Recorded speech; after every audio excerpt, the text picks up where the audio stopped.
The thing that bothers me is that the numbers, apparently Trump got about 200K less votes than he did last election. Over 11 people didn't show up for Dems that did the last election. What are your thoughts? What are my thoughts? My thoughts is it was an anti-incumbency election. Harris jumped into the race 100 days before election day, did not have enough time to distance herself from Biden, and did not put enough effort to distance herself from Biden. So 11 million people just didn't show up. CTV, this cannot be the first time that you're getting disappointed in American democracy. Yes. The problem is not that Trump flipped a ton of new voters. He did flip some. The problem is that Democrats did not show up. Yes. That is the problem.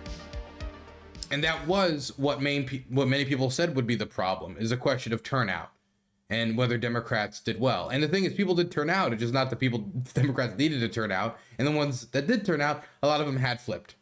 He got less than 200K votes than last election. Okay, CTV, I'm aware. You just said a fact that you already informed me of again. It has yet to shake my confidence in the electoral system. You know what? You're right, CTV. They stole it from Harris. Harris actually got an extra 15 million votes, but they were so embarrassed by a brave black woman becoming president that they stole the votes because this country is racist and sexist. There you go. You happy? So you're saying that he changed people over to his side, but he got less votes and somehow still won? CTV, look, I'm not going to go back and forth with you in chat. If you think that it's really that hard to believe, you can come in the voice chat if you want to talk to me directly. I believe that this was a accurate count. This is a fair election, and the Democrats lost because they were not able to get people enthusiastic enough about Harris's campaign in under 100 days. And this unprecedented switch from the Biden to Harris transfer of power, and that she was unwilling and unable to distance herself enough from Biden in the status quo and the low polling that people give to where the direction of the country is headed, enough to get her the W. That is my position. That is my take, CTV. I don't think it's that crazy. I don't think it's that wild. I think it's actually quite easy to believe. Not difficult. Easy to believe. Hello, CTV. Hey, buddy, how you been? I've been better. Why? What's going on? It's just, I'm very uncertain about the future of the war is all, and that leaves me with concerns. Well, I mean, there's been a lot of people that's died so far. At some point, they're going to have to figure out some way to get people to stop shooting each other, and that's probably going to be in conceding ground. So how that turns out, that's just kind of how those things kind of turn out. You know what I mean? Yeah, I think Trump might set us up for another war in 5 years. That's what I'm fearful of. And then this will just drag on to another generation of fighting. Because this is the way people think about it. People think about it like, just give the Russians some land, and they'll be like, okay, I'm happy, and then they'll go away.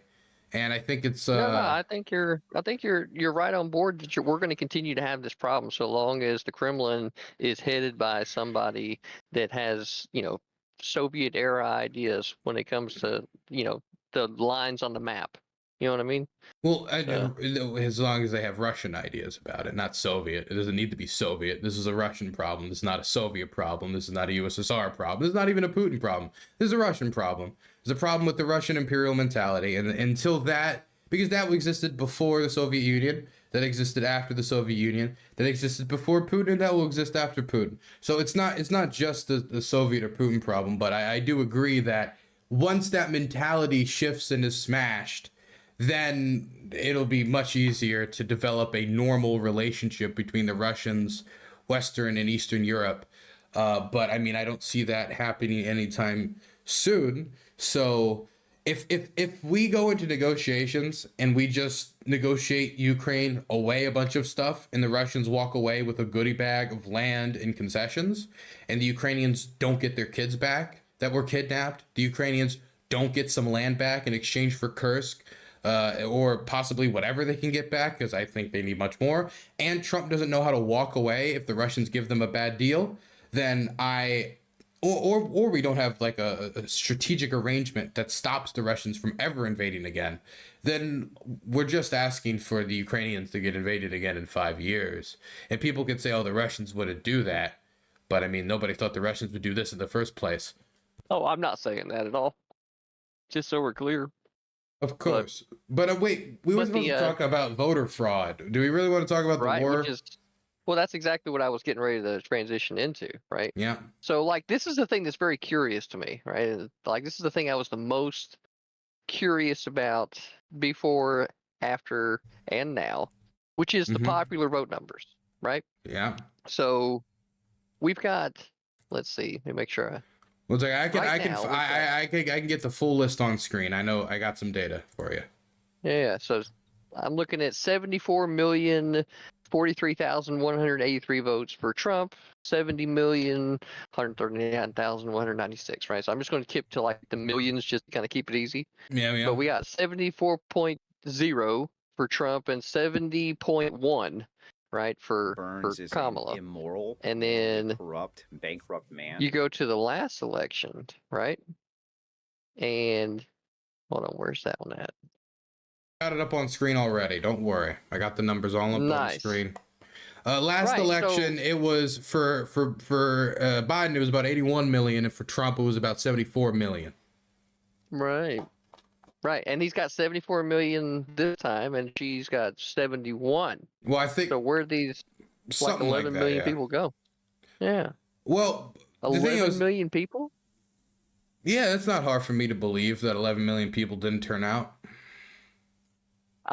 I guess it's like 11 million people that this was their first time engaging in the electorate, right? And then we've got the voting from across the country by counties where, lots of Dems got turned red, right? That's how this. So, I'm looking at the numbers and I'm like, how is it that votes were able to shift from blue to red? How is it that he has the exact same or, pretty close to within hundreds of thousands, right? For the popular vote, and then he wins it this time. Less votes this time, though, than last time. There's just that math isn't adding up.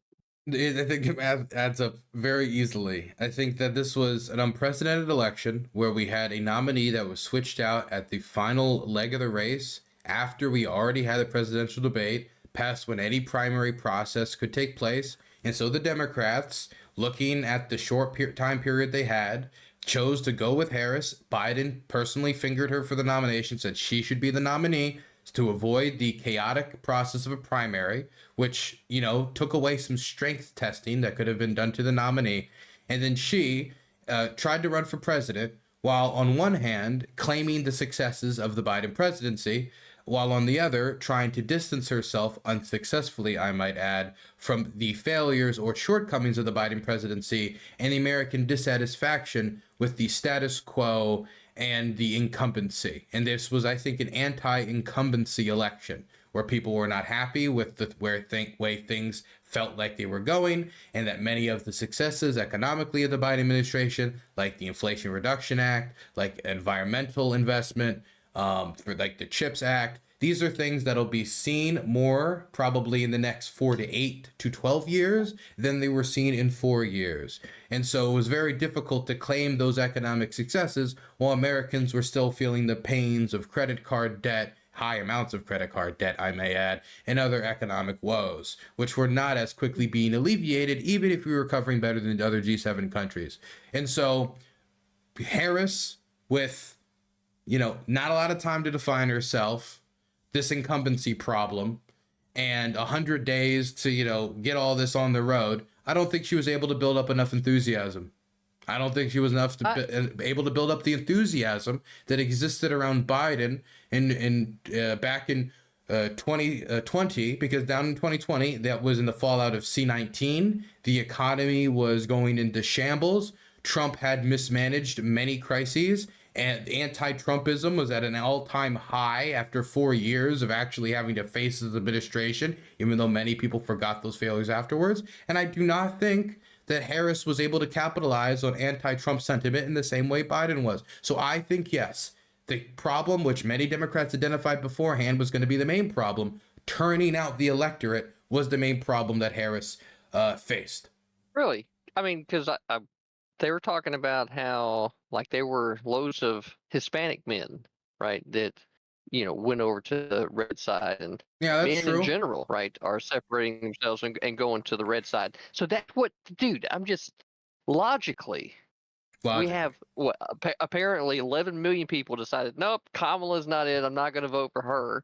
And we got all these other people that apparently were blue that went red. So we're looking at like 20 million people didn't show up. 20 million people just said, nah, the first time I've Where got do you an get the number? opportunity You get a number like 20 million. Just kind of, that's a rough number, right? We know we're at like 11. Well, So I'm okay, just we'll saying, say like, okay. for the Let's just rough stay number with of people 11. that came over Let's stay at 11. from blue to red, right? So Well, there were some people who flipped, and there were other people who didn't turn out. But I mean, if the Democrats were able to turn out more people, the difference between Democratic and Republican victory was 150,000 votes in the swing states. If the Democrats were able to turn out another 200,000 voters in those concentrated states, we could have won the Electoral College and lost the popular vote, which in my mind would have been the funniest option for an end to this presidency. But that's not what happened. So. But yeah, I really don't think it's that crazy. I don't think it's that crazy that it was hard for Harris to turn out voters with 100 days to sell her message while constantly having to keep Biden at arm's length while also trying to claim his victories. It was not necessarily the most compelling message. And so they leaned into the old classic, which was going after Trump, which came with its value, but without properly defining her campaign and the big policy things that she did, a lot of them coming quite close to the buzzer. I don't even know how many voters know that she wanted to decriminalize marijuana. I just don't know why it is that if Democrat policies were so great, why is it that Democrats didn't just keep professing how great their policies were rather than choosing to attack someone? I think there was a few problems. Number one, there's the problem of you want to put forward policies that are different than the current administration while also not undermining the current administration as vice president, which is a problem that previous vice presidential candidates have faced before. And it is actually one of the main sticking points of VP campaigns, is trying to define yourself as a separate person from the person who is the current administrator, Joe Biden, which was something that she faced. It was something that Al Gore faced. And it's something that JD Vance would have to face if he ran for president in 2028. Yeah, but I think that if Biden is really taking a step down and he's really giving Kamala the nod, then all that really should have had to have happened is Kamala says, hey, I want to do this. Hey, Joe, go ahead and get this thing started. Let me show the people just how serious I am. But that didn't happen. As a matter Harris of fact, was not president. Why would she be dictating policy for the president? Especially a president who's bitter about being edged out. No, you're not understanding like what I would call like teamwork. Right. So if Joe Biden is giving Kamala Harris the nod, hey, you're the next it. I'm going to usher in the new era. And then, she's like, all right, well, I want to get this stuff started as a part of my administration. And I want to show the people just exactly what I would do. Why wouldn't he just say, oh, well, I'm tipping my hat. I'm doing the. Because we didn't even have the majorities to do so. Even if we wanted to, we didn't have the House majority to do so. And again, Harris, by the way, it would have been, considering the rumors about Joe Biden, if Harris just started dictating Joe Biden's policies, I don't know if that would have leaned into it in the right way. How come? Hello, guys. If the Republicans have been saying that Joe Biden is a dementia-riddled old man who, God, there are flies that will not leave my camera alone. My goodness. Is a dementia-riddled old man who is being controlled by the deep state, and then Harris is in there just dictating Joe Biden's policies. I don't think that is restricting your political opponents from having ammunition. I don't know. I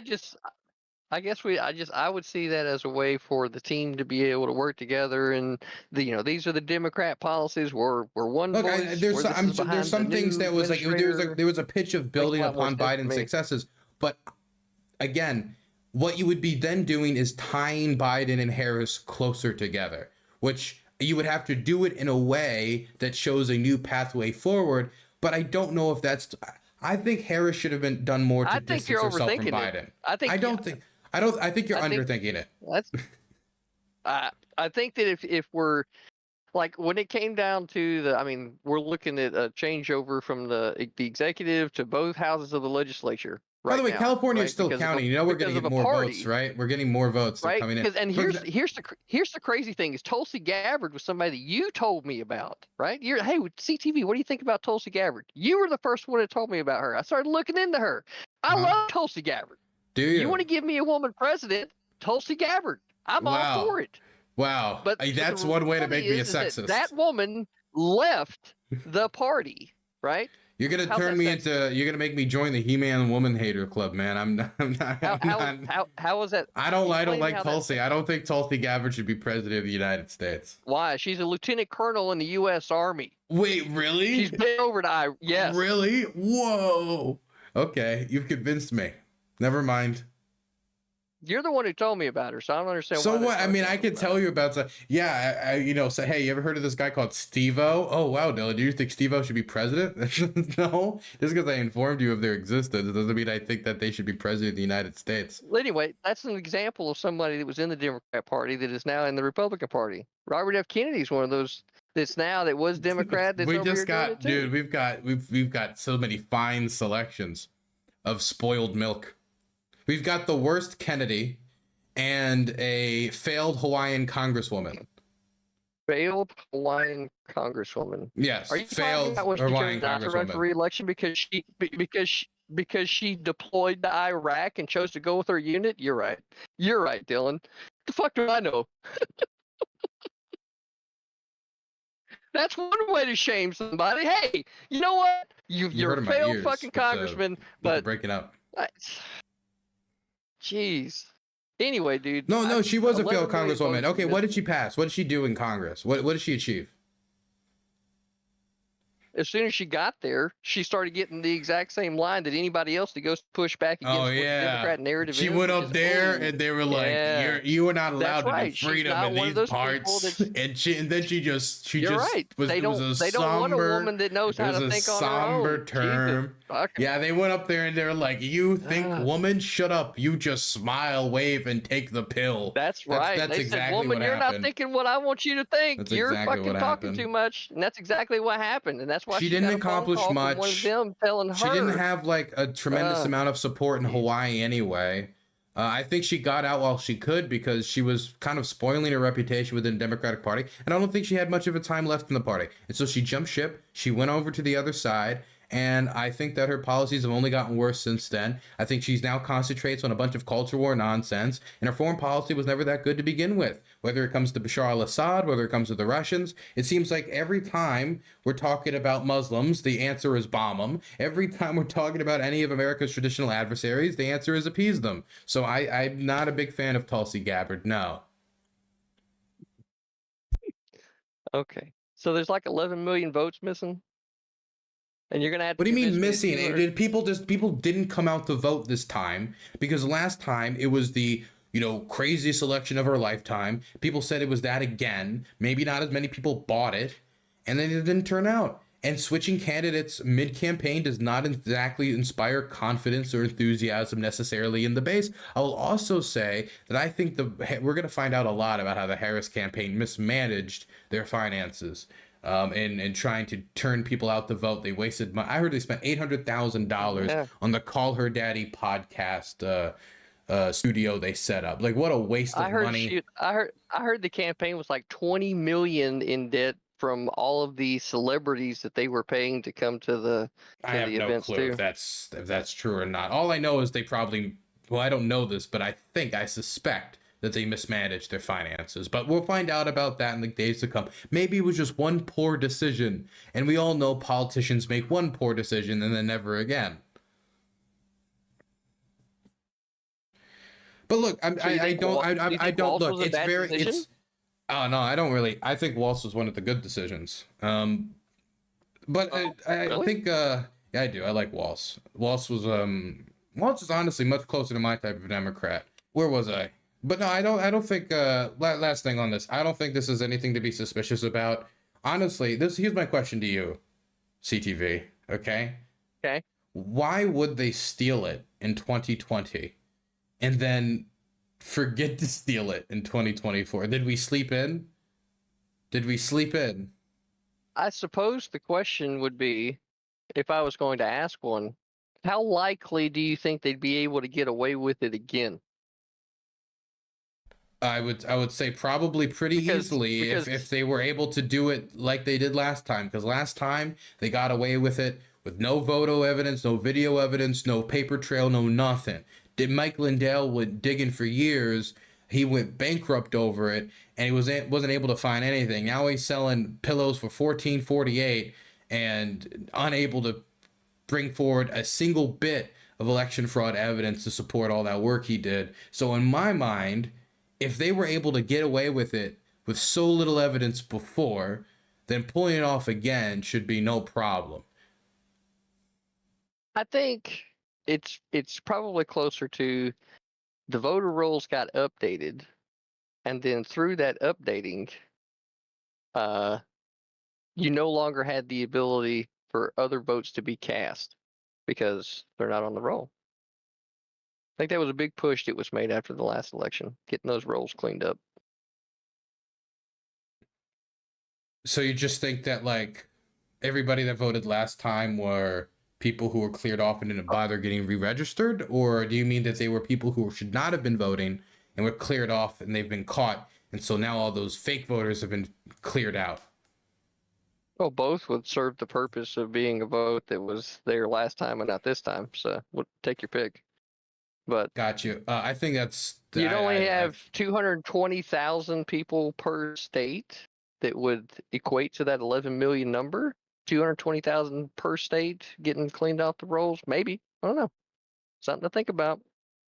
But hope you're safe over there in Ukraine, buddy. Been a good chat. Got you. I mean, I don't believe any of it. I think sometimes you lose elections, sometimes you win them. I don't think every election needs to have a fairy tale attached to it on how we always won no matter what happens. That's something your party needs to get addressed, man. You guys need to fucking get over losing and winning. If you guys can't even take a victory without whining about something getting stolen, then there's a problem. Nobody's whining. Just pointing out numbers, man. People, you have a good night. You have a good night, man. Bye-bye.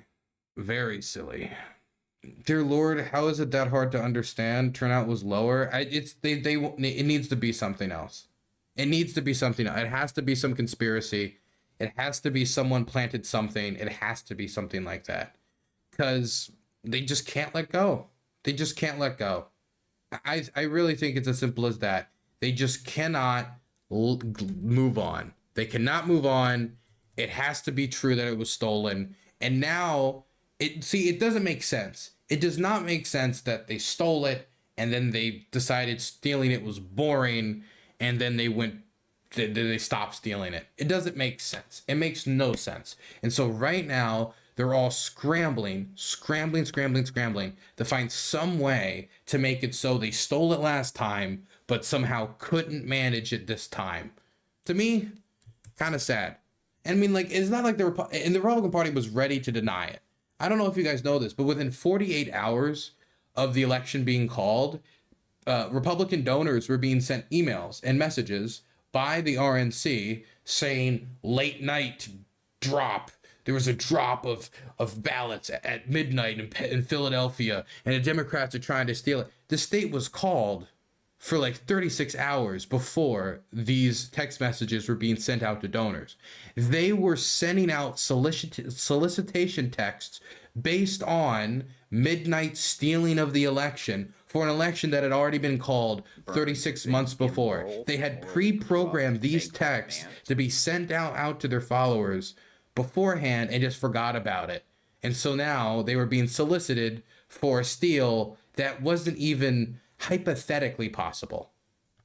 Bob and Wap, thank you so much for the primer and being subbed for 11 months. It's a grift. It's a major grift, and it's a financer for the election. They fundraise a lot of money off of it and allows Trump to live in his own wonderland, and so they keep it. Okay, let's move on. We got more stuff to do, more work to do.